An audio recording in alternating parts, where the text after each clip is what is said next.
தங்கள் இச்சைகளுக்கு ஏற்ற போதகர்களை திரளாய் சேர்த்துக் கொள்ளுகிறார்களா.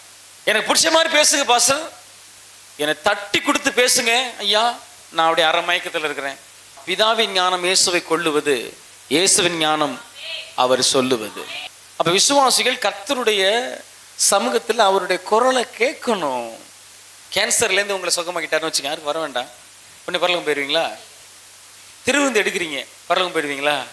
என் பேச்சை கேட்க உங்களை கூப்பிடல, அவர் பேசுவாரு, காது கொடுத்து கேளுன்னு சொல்லதான் நான் பிரசங்கியாரு. கன்னிகாதானன்னு அந்த அப்பா மடியில உட்கார வச்சு கொடுப்பாங்க இந்துக்கள். கொஞ்ச நேரம் அந்த பிள்ளை எங்க உட்காந்துருக்கோம், பொண்ணு கடைசி வரைக்கும் நான் கொடுக்கவே மாட்டேன் இருந்தாருன்னா மணவாட்டை கொடுத்துடணும். அதே போல தாய் மாமா மடியில உட்காரதான் காது குத்துவாங்க. அது கடைசி வரைக்கும் விடவே முடியாது. 2-3 நாள் அப்படி பிடிச்சி வச்சிருந்தாங்க அந்த பிள்ளைய. போதகனுடைய வேலையை, சபையினுடைய வேலையை மணவாளனுக்கு நேரம் அவங்களை நடத்துறது.